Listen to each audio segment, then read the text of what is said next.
breaking down everyday workplace issues and diagnosing the hidden sickness, not just the obvious symptom. Our hosts, James and Kobe. Did we lose a patient? No, that's just my lunch. Hey, thanks for joining us. I'm Kobe, he's James, and let's talk leadership. Yeah, so these are a few topics that come up for us in our work with our clients or when we take on fractional or interim leadership roles. So what I want to kind of explore and talk about today is three things. It's how powerful just the simple phrase of yes, if, and no, but are as a leader trying to navigate so many different priorities and requests. The second one is really the fact that listening is the willingness to change. I mean that's somewhat self-evident, but we'll dig into that a bit more. And ultimately, how do you walk the line around balancing self-preservation? We've talked self-preservation in the past from a negative standpoint as one of the deaths of leadership, that if you're too focused on self-preservation, it will come back to bite you. But there is a balance there. So that's what I'm hoping we can explore in our conversation today.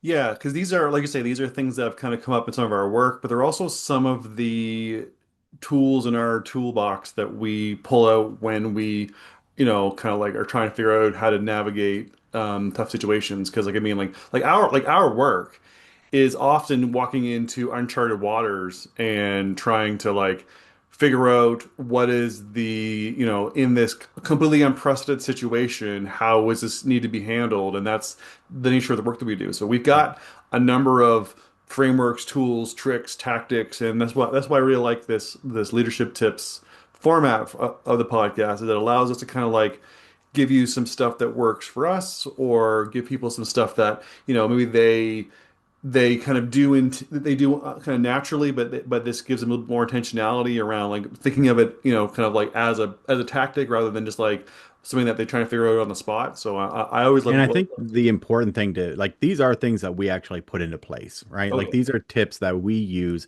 It's funny when you talk about, we walk into chaos, like we we don't get hired when the ship's sailing smoothly. That's right. been my that's been my standard line because I mean, we are dealing with a lot of very challenging scenarios in with the clients that we're supporting currently. And, we often get the boy, I bet you wish you hadn't taken on this project type of comments. Like, well, no, actually, I am weird and enjoy the chaos, but ultimately, this is what we do, right? We walk into organizations when they are experiencing a lot of challenging situations, turbulence, leadership deficits, or just there's a Yeah. multitude of reasons. Yeah, or they're trying to do something that they're completely overwhelmed with how they're going to actually do it. So yeah. Yeah. So all right, cool. So no, so yeah, I think these are going to be fun things to talk about. So let's dig into the first one. So the idea of yes if and no but. Yeah, so this is an interesting one. And I think I actually learned this from you years ago. And I think if I'm remembering correctly, it all stemmed from like improv, Yep. um, Hmm. which at the time I was like, you are out of your God-given mind. Um, and I still believe that firmly. I mean, in a lot of contexts, that's a 100% accurate statement, Yeah. but yeah. But it's actually what's interesting about it because it sounds so simple, right? And it kind of is, but Hmm. where I've seen this really helpful. So in a variety of interim roles that we've had, you know, managing the crisis of the organization that we've been brought in to deal with, while also managing the day to day and the peppering of requests from staff for all kinds of different requests, whether it's equipment requests, or I want this training, or I want to go on this event and it's going to cost this. Like,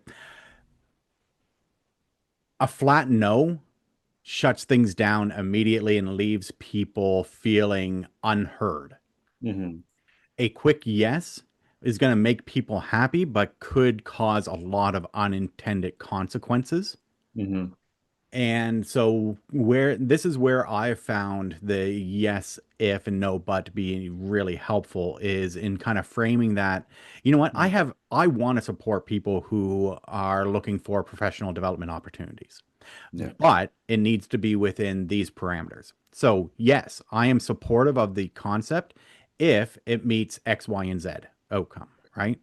Yeah, Yes, because I the will support this piece mm, if it hits, right. right. So it's just it's a small reframing, Yeah. but it also puts the onus back on the individual. And this is what I like about it, because it's not me saying yes or no. It's, well, yes, if you can prove these things. Right. Well, the thing that is, I think, why we like to point this language specifically is that typically when someone's in an obvious yes or no situation, they'll obviously just say yes, they'll obviously just say no, and that's very, very easy. But that's not the majority of leadership roles. Yeah. Most leadership roles are far more complex and have a lot more nuances in them. The problem is that what we see when we're working with organizations and we're working with leaders and like that is the common response of, okay, this is going to be a tough situation, so I'm going to say yes to make them happy, then put a but at the end of that yes to try to kind of like negate some stuff. And that tends to be the normal thing is yes, no, and yes, but, which is really just no. And that is where what we common see. So we try to kind of help shift a bit of that narrative towards yes, if and no, Hmm. but, because the reality is that but is a sorry, there's a bad habit of yes but like we see it all the time when people are like, yes, it sounds like a good idea, but I don't think that we should do it, or it's Right. right. And Yeah. that's You're and that trying to appease people with a yes, no, right? appeasement, thank You're you. it's appeasement. It's a, oh, if it were up to me, it would be so Mhm. wonderful to let you do this, but unfortunately, it's someone else's that's caught. Like, it's a cop out, and it feels like a cop out. Yeah, yeah, because the thing is that we all know this, but the word but negates the previous part of that sentence. So when you say yes but, that yes Toby is is a great looking person, but uh, yeah, it's you're right, it works. It completely negates everything that comes before. all right. Yes. Toby's so smart, but All right. I'm gonna choose to move past that and just punish you silently off camera going fair. forward.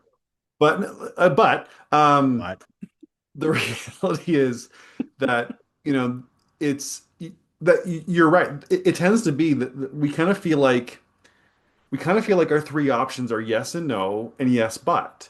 It's a clear, an easy yes, an easy no, and an appeasement tends to be what most leaders have in their toolbox for strategies to handle this sort of stuff. But you're right.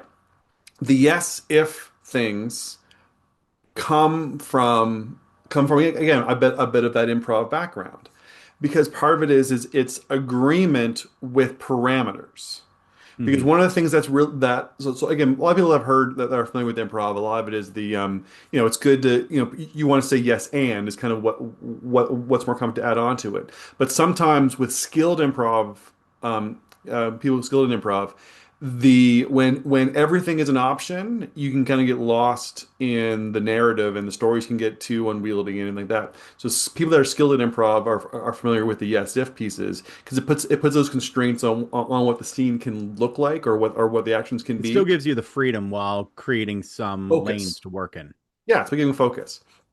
So where we often try to say, we try and teach leaders about the idea of yes if, and then on the other side no but, can be very, very helpful, because what's interesting about them is if you say yes if, you're actually creating a bit of a soft no, or a bit Mhm. of a very like a very focused opportunity for yes, like you're very and everything. And if you say no but, again, the but negates the no, and the no becomes actually a conditional yes. Yeah. So the idea of, like you said, can I go on this training? It's yes, if we are still within If budget, if the training yeah. dollars haven't been spent, if you can free up your schedule without overtaxing people, you're putting that the parameters around what the around the yes. Yeah. It's an Uh, agreement in principle with boundaries. right. Or yeah. Yeah. So the idea of but whereas a no but is it's like, hey, can we do this? And the answer is like, well, no, we don't have the budget for this. But if we were to either move these things over, if we were to kind of like combine some of this training with some of the other pieces, we might be able to use that budget. So it creates that conditional yes, saying the parameter. Well, it's in both cases, um, it takes a more solution focused approach to things, right? You can say yes, and you want to be solution focused. You want to say yes if at all possible, and Yeah, it gives you that structure to do so. It also gives you a way of saying no without being dismissive, yeah, without you know, while allowing people to be heard and giving them an opportunity to find a solution hmm or a comparable, right? So, no, we can't do that. But what if we did this instead? Or what? Like it gives you, it opens up dialogue where a no shuts things down. yeah. And you're right. And no, but can suggest alternatives. Yeah. Right? So saying no to this specific ask, but we can look at these alternatives, which may be other additional options. It continues the conversation while, right? Again, it's about setting parameters and setting expectations, but also being, like you say, solution focused. Like the I've used this recently doing some training around kind of like manager and like senior level recruitment. Whereas I've been training some people on how to like hire at management levels and executive levels, stuff like that. And one of the things that I do teach is the yes, if, and the no, but. So we're looking at candidates. People often think of it as a binary choice, yes and no. But sometimes it's a matter of saying, so if there's a person that has a lot of boxes checked, but you have some reservations, then that's a yes, if. Hmm. Yes, this person could be a good option if we address this, this, and this, or if we put these things into place, providing those additional kind of focuses on where this person can be successful. Or on the same time, no, this person wouldn't be good for this specific position, but I could see them in maybe these other roles. So if those open up, then we could hold on to the Yeah. applications there, or those kind of things too, right? It's about, again, not closing the door on options. It's about finding paths for them to be successful. So I do think so. Again, there's lots of versatility of yes, if, and no, but. Yeah. And I mean, it comes down to practice, right? If you enter into conversations, kind of keeping this in mind, Mhm. it can be a really helpful tool. It can be, it's funny because it's again, it is a very simple concept, Yeah, but it can actually be a really good relationship building tool with your team as well, absolutely. because there's a natural desire to want to give people what they want, right? Right. Yeah. Um, And I think to the but we optics can't, are pretty are something that is very powerful too, because again it's the idea of support and continuing the conversation and not just having that kind of simplistic binary choice. yeah, yeah, it's a way of maintaining priorities. It's a way of supporting your team without appeasement, without backpedaling, without feeling like you're just giving in. Mhm. But it also creates an opportunity for your team or whomever is making the request to come back with a better solution, right? Yeah, this sounds good if we can achieve these outcomes. Puts the onus back on them to come up with a better plan, right? Right. You're not shutting people down. You're giving them opportunities to grow and Mhm. meet the expectations. Right. Yeah, and so it's funny 'cause the most powerful time that this tool has helped me personally is I have a very vivid memory. I'll tell a bit of a story. If the story's too long, we can just cut this part out of the episode. But so years ago, I was responsible for leading. So you and I both came from an economic development background, and so I was leading an Yeah. economic development agency years ago. And I remember I got this email one day from this collection of business owners or this group that was requesting our agency respond to an open RFP for a massive multinational corporation to build a massive Oh, yes. Yeah, yeah. expansion kind of somewhere in North America. It was something like 50,000 jobs, and it was like hundreds of acres Oh, of. it was 50,000 in the first phase. It Oh was yeah, like it was just they were talking, yeah, I mean, which absolutely, yeah, oh, yeah, huge economic spin-off and yeah, benefits yeah. and Yes, but potential. so what was funny was that this email was a request to the funders, stakeholders, kind of like the masters of this agency that I was temporarily leading to create this response. And then I was just CC'd on the email, so it was very passive aggressive. But then I was because it was inviting me to a forum to give a speech on our plan for it. Like it was really like forcing my hand.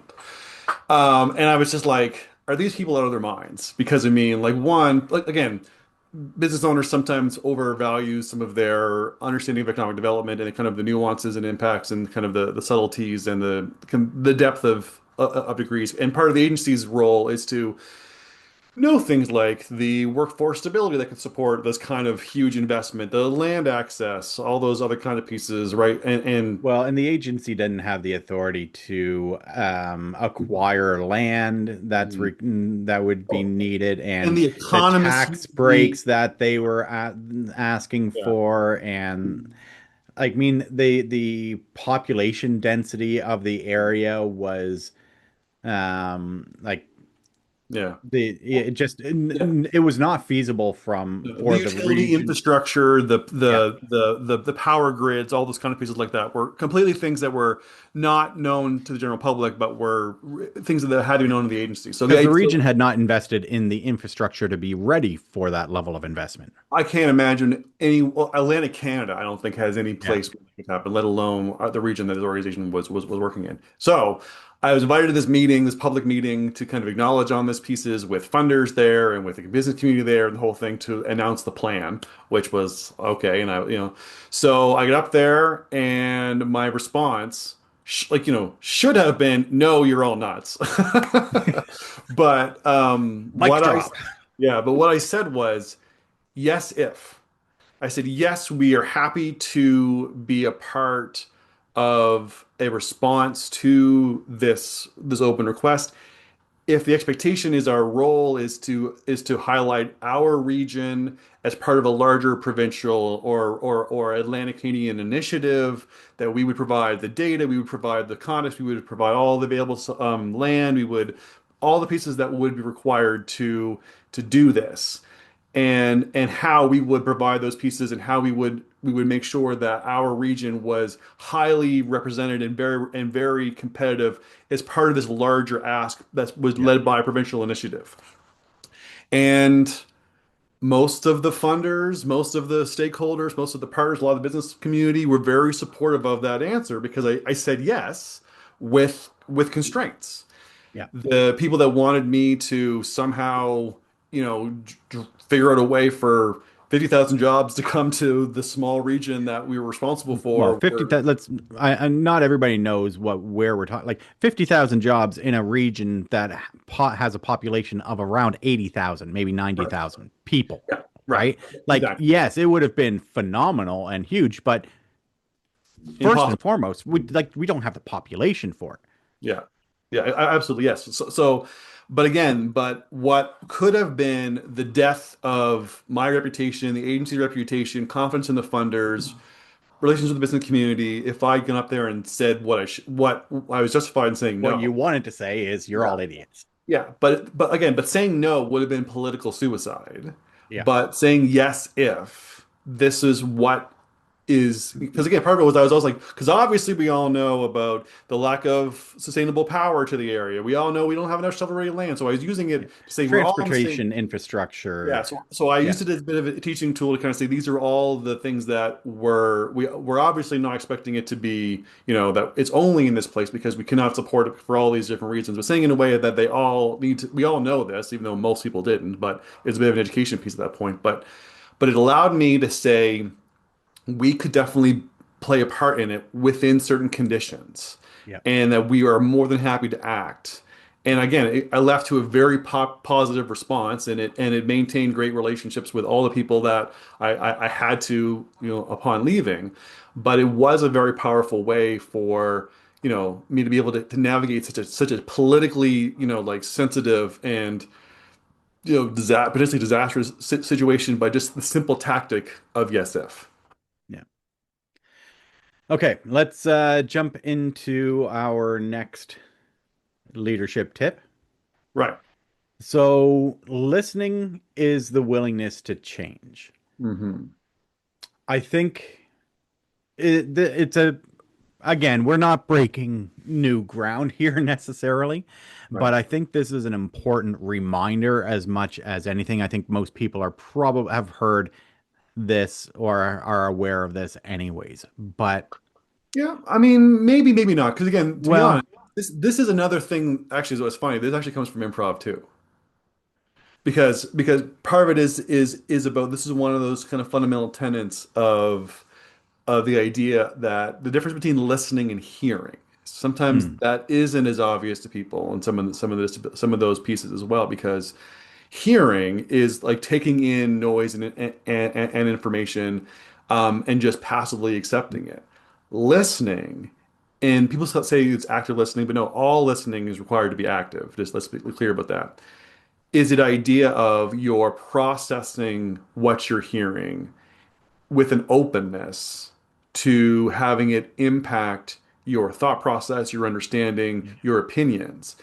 There's an expectation of openness with listening that there isn't with hearing, and that sometimes is one of those subtle things, and not everybody truly thinks about the nuances between Yeah. those two things. Yeah, and I think there's a difference between I think a lot of people would be familiar with the phrase, Mm. Yeah, maybe not have internalized the meaning of it. that's fair. Um, where for me, why I think this is important as a tip for leaders is that when you are entering into a discussion Hmm. or any conversation, whether it doesn't, and it doesn't matter if we end up focusing a lot on kind of staff relations and those pieces, but there's far more applicability. If you already have your mind made up, Hmm. you are not listening. Right. If you have decided on the outcome ahead of time, the outcome that you want, and nobody's going to change your mind, then you're not entering into a dialogue. You're not listening to others. You're just sitting there and hearing what other people have to say so that you can wait for your turn to respond and tell them what you want. Right. The idea Uh, of waiting for your turn to speak. yeah. Yep. And listening requires a willingness to be wrong. Yep. Hmm. And as somebody who has been wrong many, many times, um, Yes. it's it's not necessarily an easy thing to do to kind of examine your bias as you go into conversations and kind of consider, well, am I actually willing to move on this particular issue? And it's Right. not that you have to necessarily be different at the end. It's that Hmm. you have to at least be open to the possibility that you could be different at the end, Right. right? Yes.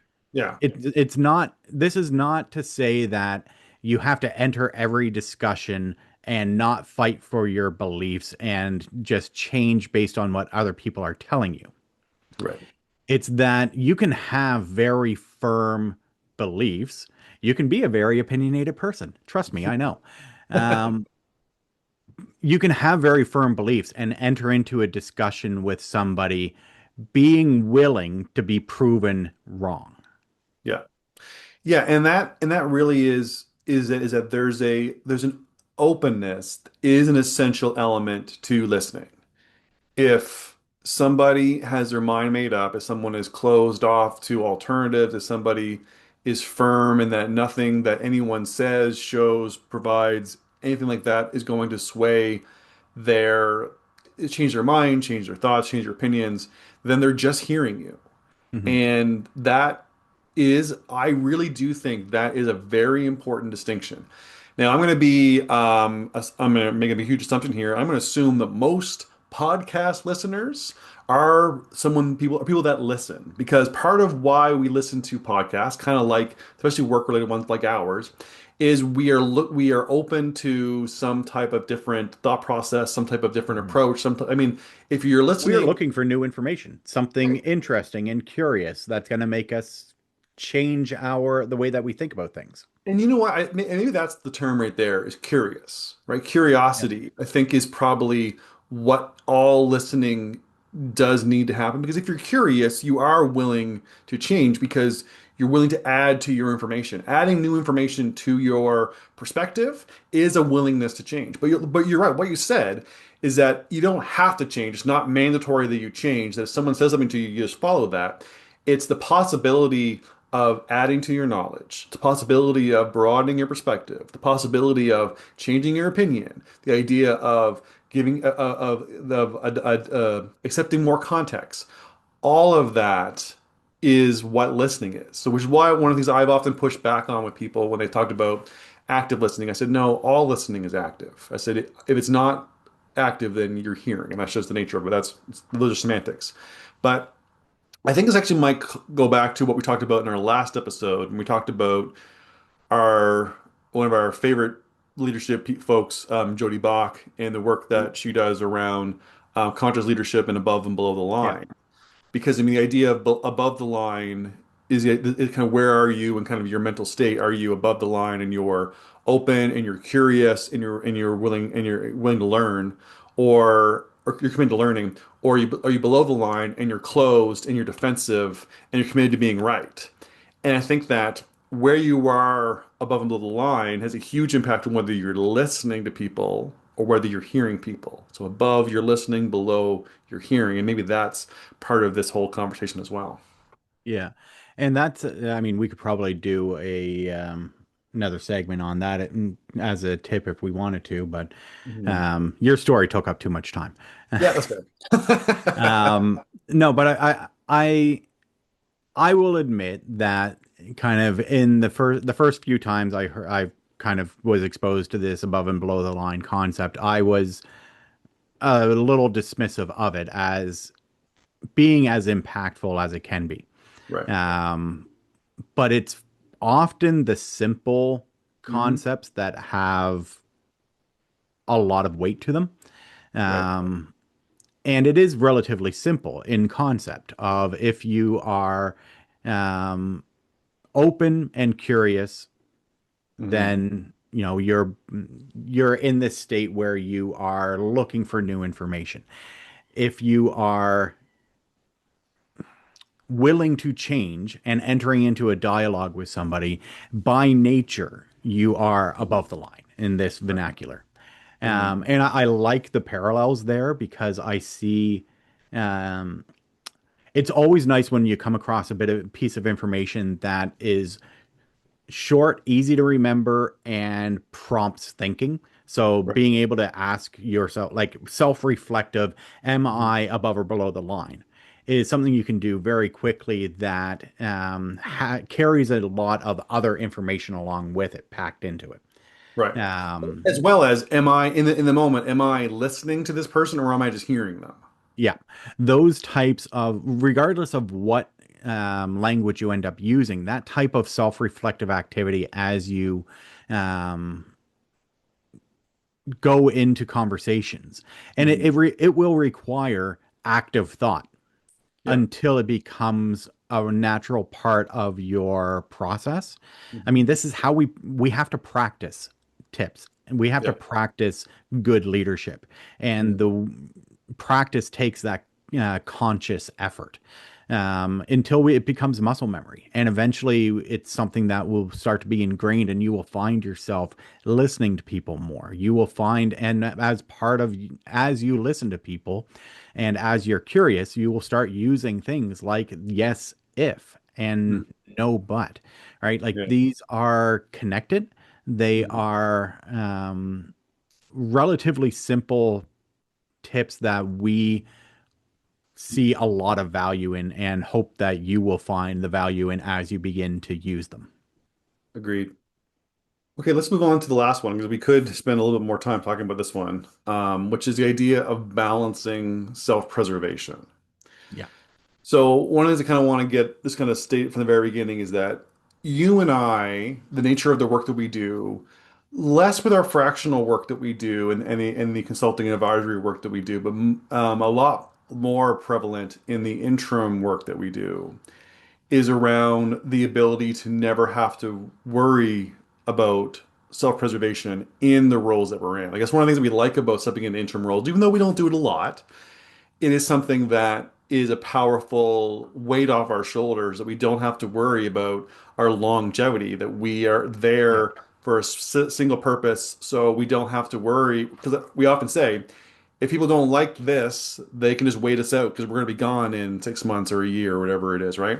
So it's one of those things that I think is why you and I are very effective when we step into these roles because we do a lot of transformational change. We do a lot of um, we do a lot of big, hard decisions and have really uncomfortable conversations, and we Yeah. grind out some really difficult through some very difficult scenarios.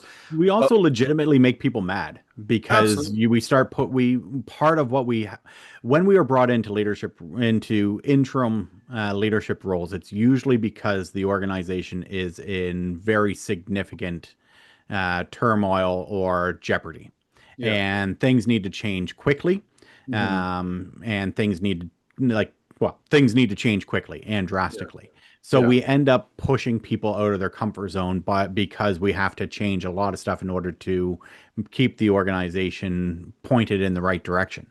yeah, But what's so valuable in the interim role, rather than like an acting role, if you had a staff member acting as the CEO or executive director or whatever, mhm, the interim is by nature temporary, and yeah, they can make people uncomfortable and, you know, tick people off and wear some of that anger and then take that anger with them so yeah, that the next person coming in doesn't have to make everybody upset and then sit in that environment for the next 5, 10 years.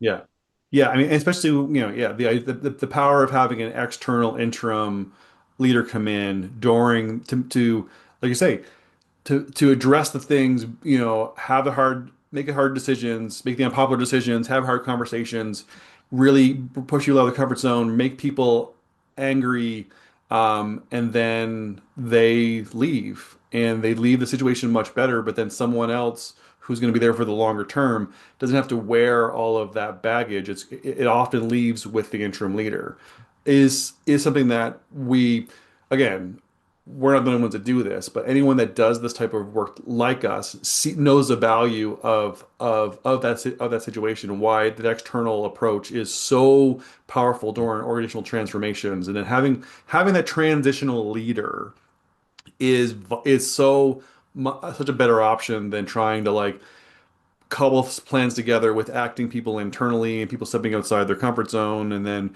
having they like say wear that long term and then they it becomes so difficult because when someone is internal and doing that they also have to worry about preserving their current job and the job they're going to go back to and then preserving their relationships and preserving all those kind of pieces where someone that comes in knows what to do can just get the job done and try and navigate it as smooth as possible, knowing that mistakes are going to happen, knowing that stuff is going to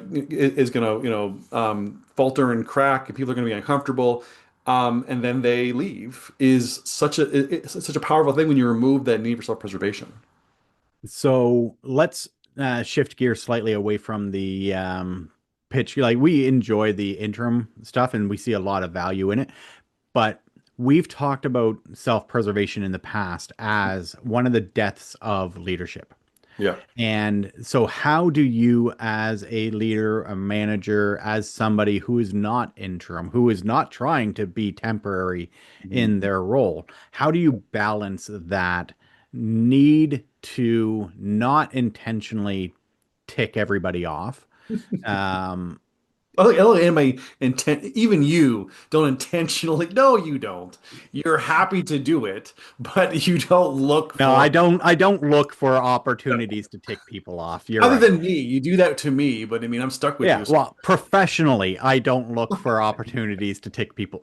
Personally, yes, it's yes, you seek it out for sure. I seek it out. Yeah. And somehow I'm still married. I don't ask too many questions. I don't want her questioning it. He's a saint, that's how.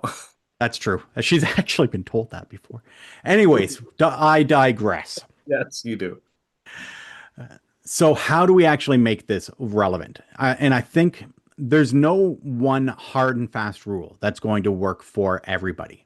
Yeah. But what I'm going to caution you, or what I'm going to encourage you to think about, is that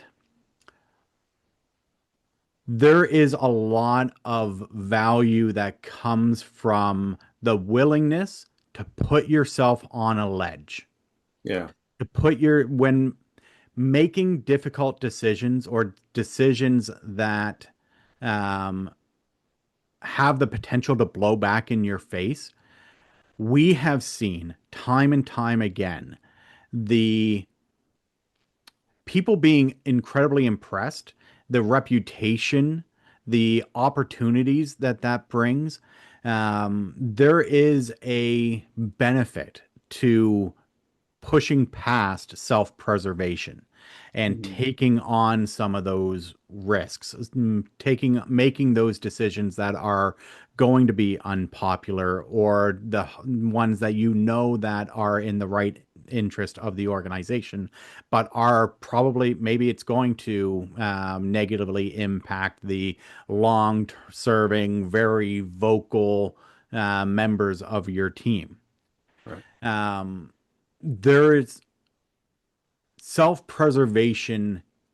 The balance there is it's a difficult one to walk internally, and I'll admit that, and it's why I prefer the interim roles when we have to go that route, because then I don't have to worry about the balance and I can just do what needs to be done.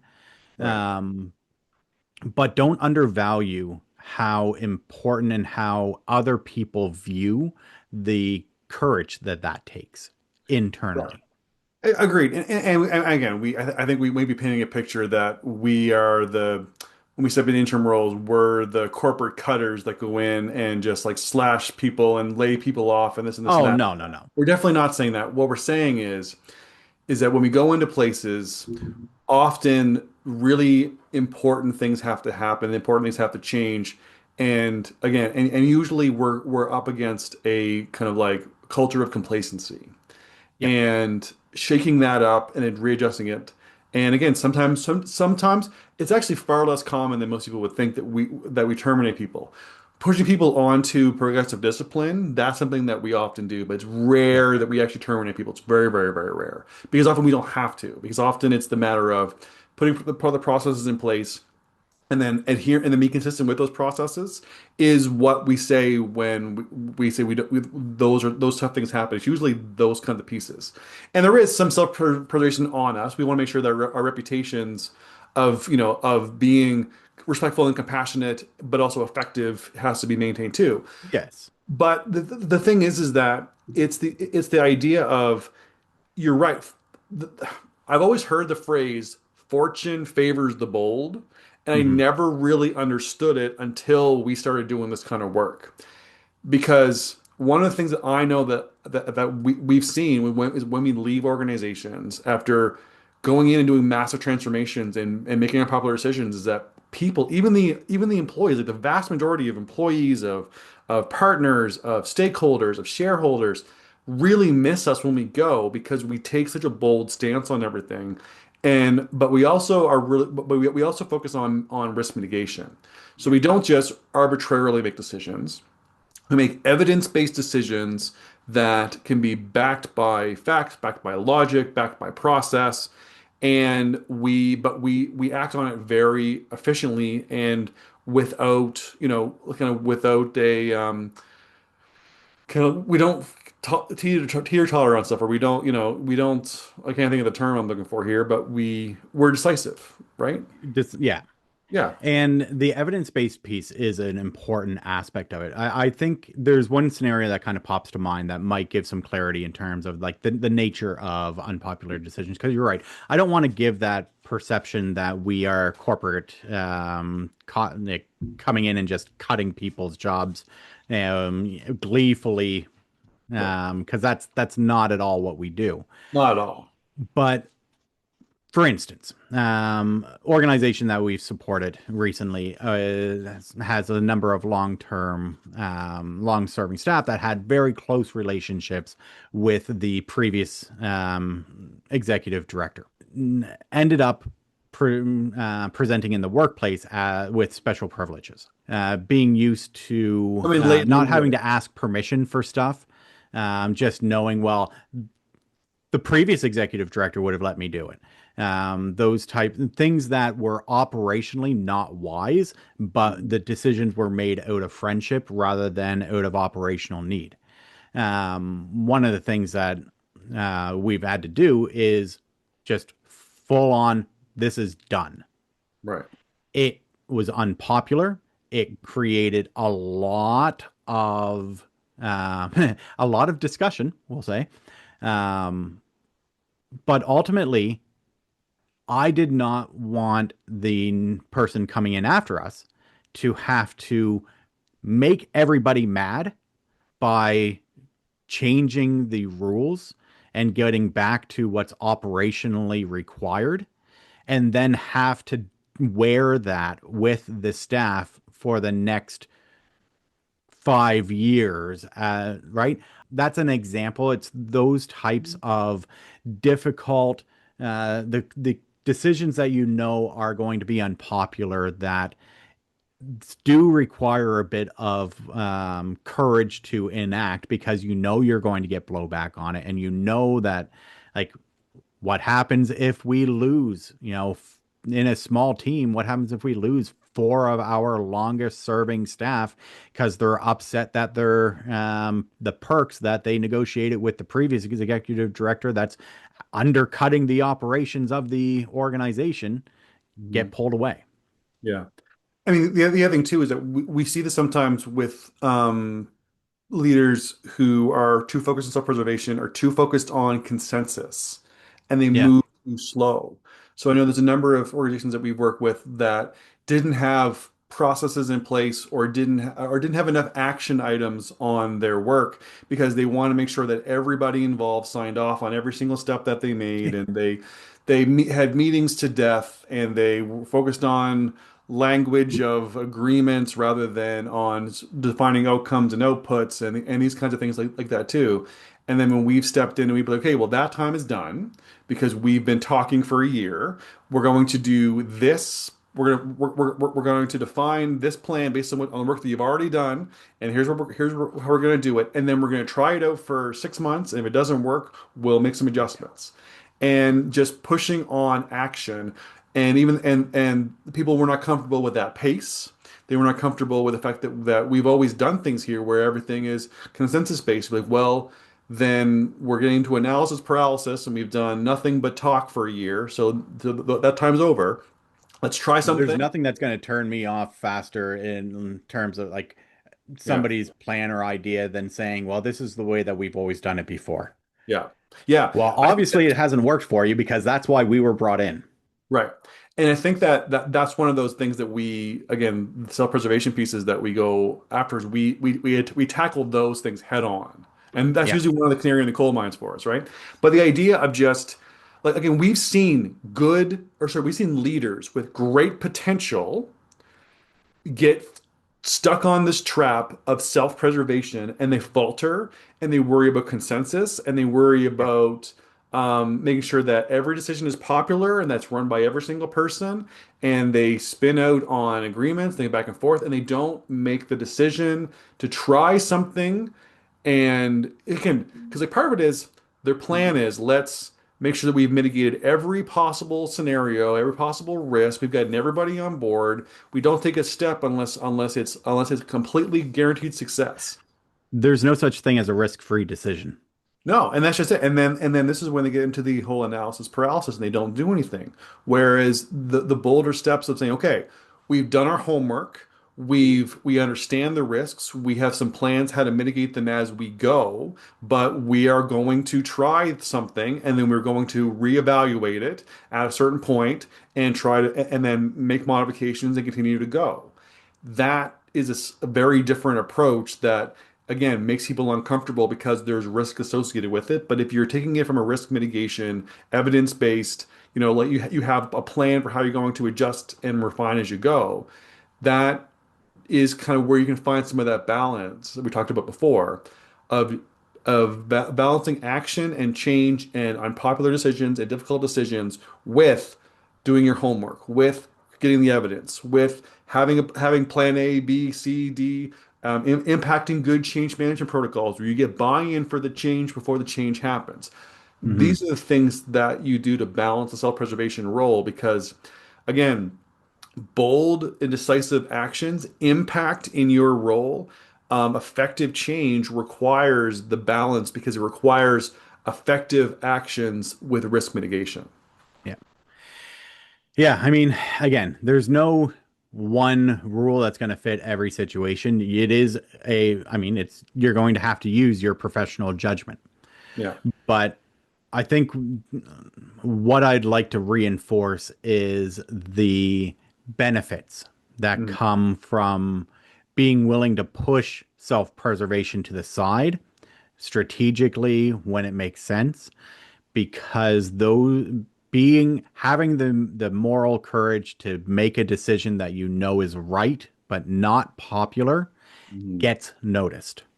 Yeah, absolutely. And we can say going into different environments and being able to be bold, I can tell you that well thought out, logical, making the best decision you can based on the information you have available to you, boldness is always respected head and shoulders above timid non-action. Yeah. And that's something that I do think people just need to know from people whose job it is to find that to test those waters.